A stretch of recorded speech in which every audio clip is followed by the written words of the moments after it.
रात के सन्नाटे में गांव के कच्चे मकानों पर चांदनी का उजाला उतर रहा था। गांव के किनारे खड़ा पीपल का पेड़ ठंडी हवा के झोंकों से हिल रहा था और चारों तरफ एक शांति सी छा रही थी। उस समय के गांव का माहौल कितना अनोखा था।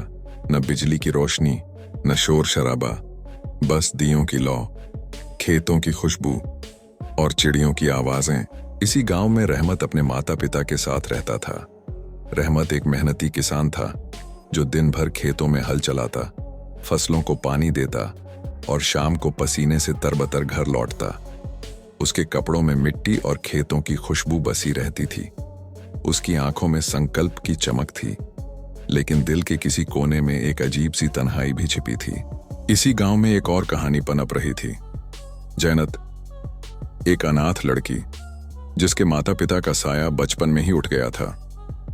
वह अपने चाचा के घर में रहती थी, लेकिन उसकी जिंदगी की सबसे बड़ी चुनौती थी उसकी चाची के व्यवहार में सख्ती और कड़वाहट छिपी रहती थी। जैनत अक्सर दिन भर के कामकाज से थक जाती, लेकिन फिर भी उसके होंठों पर एक हल्की सी मुस्कान रहती, जैसे दुखों के बावजूद उसके दिल में उम्मीद का दिया जल रहा हो। कुएं के पास अक्सर गांव की औरतें और लड़कियां पानी भरने आती थीं। एक दिन रहमत भी अपनी बैलगाड़ी के लिए पानी लेने आया। वह बाल्टियां भरकर रस्सी खींच रहा था, तभी उसकी नजर जैनत पर पड़ी। वह भी कुएं के किनारे मटका लिए खड़ी थी। धूप में उसके चेहरे की मासूमियत और आंखों की झिझक ने रहमत के दिल पर एक अमिट छाप छोड़ दी। जैनत ने हिचकते हुए कहा, भैया जरा यह रस्सी खींच दीजिए, मेरे हाथ थक गए हैं। रहमत ने मुस्कुराकर उसकी मदद की। बस वहीं से कहानी का पहला पन्ना खुला। उस दिन के बाद कुएं पर होने वाली हर मुलाकात एक नए एहसास को जन्म देती। दोनों की आंखों में एक अनकहा जज्बा पनपने लगा। वे ज्यादा बातें नहीं करते थे, बस एक दूसरे की मौजूदगी उनके दिल को सुकून देती थी। समय बीतता गया। रहमत को हर दिन खेतों में काम करते वक्त यही ख्याल रहता कि शायद शाम को जैनत की एक झलक मिल जाए। दूसरी तरफ जैनत भी अपने दिल की बात छिपाने की कोशिश करती, लेकिन जब कभी रहमत नजर आता, उसकी आंखों में एक चमक सी भर जाती। गांव के लोग भांपने लगे कि दोनों के दिलों में कुछ है, लेकिन उस जमाने में ऐसी बातों का जिक्र होना बड़ी शर्म और बदनामी माना जाता था। दोनों बहुत सावधान रहते, लेकिन दिल की आवाज को भला कब छिपाया जा सकता है। रहमत ने आखिरकार फैसला किया कि इस छिपे हुए प्यार को इज्जत के दायरे में लाना जरूरी है। उसने सोचा कि वह अपने माता पिता से बात करेगा और जैनत का रिश्ता मांगेगा। एक रात जब खाने के बाद सारे घर वाले चौपाल पर बैठे थे, रहमत ने हिम्मत जुटाई और धीरे से कहा, अब्बा जी, अम्मा जी, मैं आपसे एक बात कहना चाहता हूं। उसके पिता ने हैरानी से कहा, हाँ बेटा बोल, क्या बात है? रहमत ने दिल पर हाथ रखते हुए कहा, अब्बा जी, मैं जैनत से निकाह करना चाहता हूं। यह सुनते ही घर का माहौल एकदम बदल गया। मां के हाथ से रोटी छूट गई और पिता की भौहों पर बल पड़ गए। मां ने सख्त लहजे में कहा, रहमत, यह क्या बात कर रहा है? जैनत अनाथ है, गरीब है, उसका कोई सहारा नहीं। लोग क्या कहेंगे कि हमारे घर का लड़का ऐसी लड़की से ब्याह लाया। पिता ने भी गुस्से से कहा, बेटा, हमने तेरे लिए अच्छे खानदान में रिश्ता सोचा है, इज्जतदार लोग हैं, दौलत है, और तू कहता है कि जैनत से शादी करेगा? इससे तो हमारी नाक कट जाएगी। रहमत खामोश हो गया। उसके दिल पर चोट लगी, लेकिन उसने हार नहीं मानी। उसने कई दिनों तक माता पिता की ओर ज्यादा सेवा की, उनके पांव दबाए, नरम लहजे में बातें की, लेकिन अपने प्यार का फैसला बदलने को तैयार नहीं हुआ। रहमत खामोश हो गया। उसके दिल पर चोट लगी, लेकिन उसने हार नहीं मानी। उसने कई दिनों तक माता पिता की ओर ज्यादा सेवा की, उनके पांव दबाए, नरम लहजे में बातें की, लेकिन अपने प्यार का फैसला बदलने को तैयार नहीं हुआ। रातों को रहमत जागकर सोचता रहता। कभी वह माता पिता की रजामंदी को देखता, तो कभी जैनत की मासूम आंखें याद आ जाती। वह दिल ही दिल में अल्लाह से दुआ करता, या अल्लाह, मुझे सब्र दे, मेरे प्यार को इज्जत दे और मेरे माता पिता के दिल को नरम कर दे। कई हफ्ते इसी उलझन में गुजर गए। आखिरकार एक दिन उसकी मां ने उससे पूछा, रहमत, तू अब भी उसी जिद पर कायम है? रहमत ने आदर के साथ जवाब दिया, अम्मा जी, ये जिद नहीं, बस दिल का फैसला है। इज्जत अल्लाह देता है, लोग नहीं। अगर मैं जैनत को अपनाऊं तो न सिर्फ एक अनाथ का सहारा बनूंगा बल्कि अपने घर की बरकत भी बढ़ाऊंगा। माँ के दिल पर यह बात तीर की तरह लगी। उसने सोचा कि मेरा बेटा सिर्फ प्यार के नशे में नहीं बल्कि नेक नीयत से यह फैसला कर रहा है। उस रात माँ ने पिता को समझाया, हमारी इज्जत अल्लाह के हाथ में है। बेटे का दिल तोड़ने से बेहतर है कि हम उसका साथ दें। पिता ने कुछ देर सोचा और फिर आह भरी, चलो अगर रहमत की खुशी इसी में है तो हमें मान लेना चाहिए। इस तरह रहमत के माता पिता ने आखिरकार हां कर दी। रहमत की आंखों में खुशी के आंसू आ गए। वह दिल ही दिल में अल्लाह का शुक्र अदा करने लगा। लेकिन यह तो बस शुरुआत थी, असल तूफान अभी बाकी था। जब रहमत के माता पिता राजी हुए तो जैनत के सामने सबसे बड़ी रुकावट आई, उसकी चाची। पुराने समय की कहानी, दूसरा भाग। रहमत के माता पिता की सहमति से लेकर चाची की सख्ती तक रहमत के घर में सुकून उतर आया था। माता पिता की रजामंदी पाकर उसका दिल हल्का हो गया और उसे यकीन हो गया कि अब उसके प्यार को इज्जत का ताज मिल जाएगा। वह रातों को अल्लाह का शुक्र अदा करता और दिन में खेतों में पहले से ज्यादा मेहनत करता, जैसे जिंदगी को एक नया मकसद मिल गया हो। लेकिन गांव के दूसरे कोने में जैनत के घर का माहौल बिल्कुल अलग था। जैनत की चाची एक तीखे स्वभाव वाली औरत थी। उसके चेहरे पर हमेशा गुस्सा झलकता रहता और दिल में एक अजीब सी सख्ती बसी थी। जब उसे खबर मिली कि रहमत के माता पिता ने अपनी रजामंदी दे दी है और वे जैनत का हाथ मांगने आने वाले हैं, तो वह आग बबूला हो गई। चाची ने गांव की औरतों के सामने तीखे लहजे में कहा, क्या कोई कमी रह गई थी जो मेरा घर बदनाम करने आए? अनाथ लड़की को ब्याह कर इज्जतदार खानदान में बिठा दिया जाए? हरगिज नहीं, जब तक मैं जिंदा हूं यह निकाह नहीं होगा। यह सुनकर जैनत का दिल दहल गया। उसने चाची के पैरों में बैठकर रोते हुए कहा, चाची जान, मैंने कब अपनी खुशी को तरजीह दी? अगर यह मेरा नसीब है तो अल्लाह खुद रास्ता बनाएगा, वरना मैं सब्र करूंगी। लेकिन चाची का दिल पत्थर की तरह था। वह बार बार यही कहती, मैं इस घर की इज्जतदार औरत हूं, अनाथ को अपनी मर्जी से नहीं चलने दूंगी। गांव में बात कहां छिपती है, दिए की लौ की तरह हर खबर पूरे गांव में फैल गई। कुछ लोग कहते, रहमत ने बड़ा हौसला दिखाया, जैनत को सहारा देना नेक काम है। लेकिन कुछ और लोगों ने जुबानें तीखी कर दी, ऐसी शादी में बरकत कहां होगी?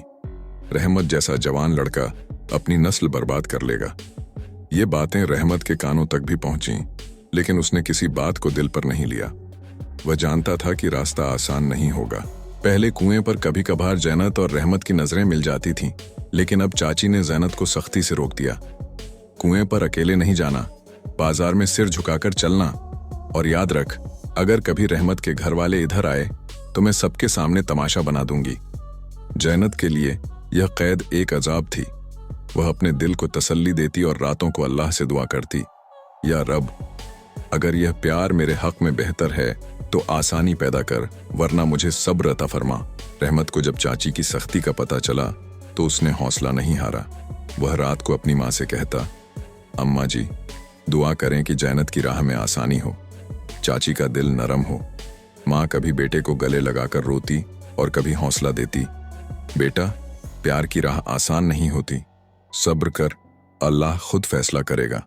रहमत ने फैसला किया कि वह जैनत के चाचा से जाकर सीधे बात करेगा। एक दिन शाम के वक्त जब खेतों में हवा चल रही थी, रहमत अपने पिता के साथ जैनत के चाचा के घर गया। चाची दरवाजे पर बैठी थी। उसने तंज भरी मुस्कान के साथ कहा, लो जी, मेहमान आए हैं, देखो अब कौन सा ढोल पीटने आए हैं। चाचा ने मेहमान नवाजी की और दोनों को अंदर बुलाया। रहमत के पिता ने बात शुरू की, भाई, हम चाहते हैं कि जैनत को अपनी बहू बनाएं। रहमत और वह एक दूसरे को पसंद करते हैं। हम यह निकाह इज्जत और शरीयत के मुताबिक करना चाहते हैं। चाचा कुछ बोलने ही वाले थे कि चाची बीच में कूद पड़ी, हरगिज नहीं, अनाथ लड़की को इतना रुतबा देना, मैं अपनी आंखों के सामने यह होने नहीं दूंगी। चाचा ने खामोशी अख्तियार कर ली। वह अपनी बीवी के सामने डरपोक सा लगता था।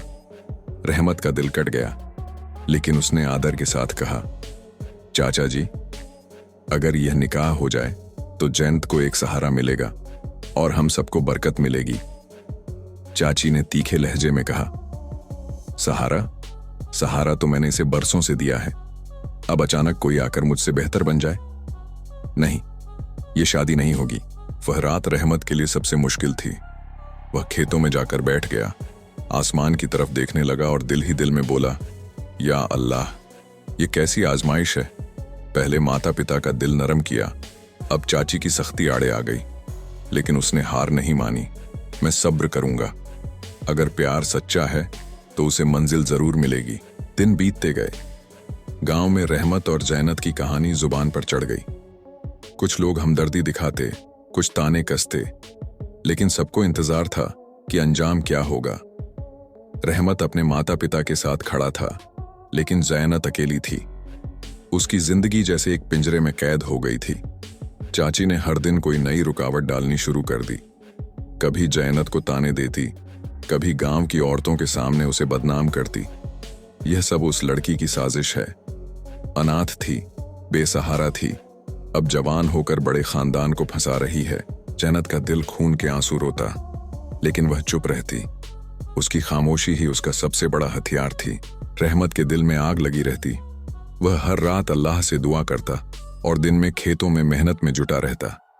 उसके दोस्त अक्सर कहते, रहमत छोड़ दे यह जिद, गांव में और भी लड़कियां हैं।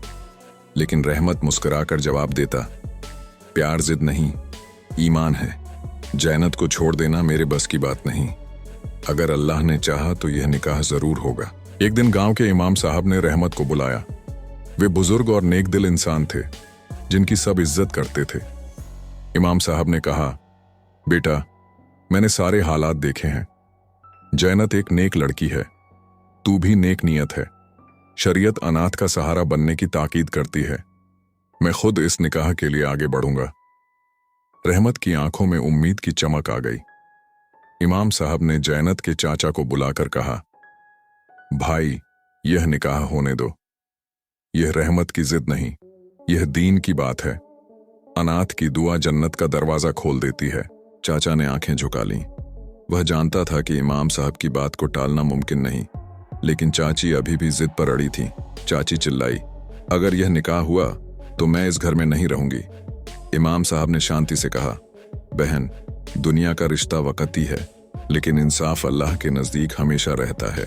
सोच समझ कर फैसला करो। उस रात जैनत अपने रब के सामने रोते हुए गिरी। उसने कहा, या अल्लाह, अगर यह मेरा नसीब है तो मेरे लिए आसान कर दे, और अगर यह मेरे हक में नहीं तो मेरे दिल को सब्र दे। वह दिल ही दिल में जानती थी कि प्यार की राह आसान नहीं, लेकिन उसकी दुआ में एक अजीब यकीन था। आखिरकार वह दिन आया। इमाम साहब ने गांव के बुजुर्गों को इकट्ठा किया। रहमत के माता पिता ने बिरादरी के सामने कहा, हमने बेटे की खुशी और दीन की भलाई के लिए यह रिश्ता मंजूर किया है। जैनत के चाचा ने दबे दबे लफ्जों में कहा, मैं भी मानता हूं। चाची ने गुस्से से कहा, यह सब मेरी मर्जी के खिलाफ हुआ है। इमाम साहब ने जवाब दिया, मर्जी अल्लाह की चलती है और अल्लाह ने यह फैसला लिख दिया है। इस तरह सबके सामने निकाह पढ़ाया गया। रहमत ने जैनत को अपनाया। जैनत के आंसू खुशी में ढल गए। गांव के लोग जो पहले ताने देते थे, अब हैरान थे। वे कहने लगे, रहमत ने बड़ा हौसला दिखाया, ऐसा प्यार कम ही देखने को मिलता है। कुछ औरतें चाची की तरफ देखकर कहती, अब देख लो, अनाथ की दुआ रद्द नहीं होती। चाची के दिल पर एक बोझ सा आ गया, लेकिन समय के साथ उसका दिल भी नरम हो गया। वह देखती कि रहमत और जैनत का घराना सुकून और बरकत से भरा है। धीरे धीरे उसकी सख्ती भी पिघलने लगी। रहमत और जैनत ने नई जिंदगी की शुरुआत की। उनका घर छोटा था, साधन सीमित थे, लेकिन प्यार और सब्र ने उसे जन्नत बना दिया। जैनत अब भी खामोश और नेक दिल रही, लेकिन अब उसके साथ रहमत का साथ था। रहमत ने गांव वालों को सिखाया कि प्यार इज्जत का रास्ता है, जिद नहीं। और जैनत ने दिखा दिया कि सब्र सबसे बड़ी ताकत है। यह पुराने समय की कहानी हमें सिखाती है, सच्चा प्यार कभी आसान नहीं होता, लेकिन सब्र और दुआ से मंजिल मिलती है। माता पिता की रजामंदी, बड़ों की दुआएं और नेक नियत सबसे बड़ी ताकत है।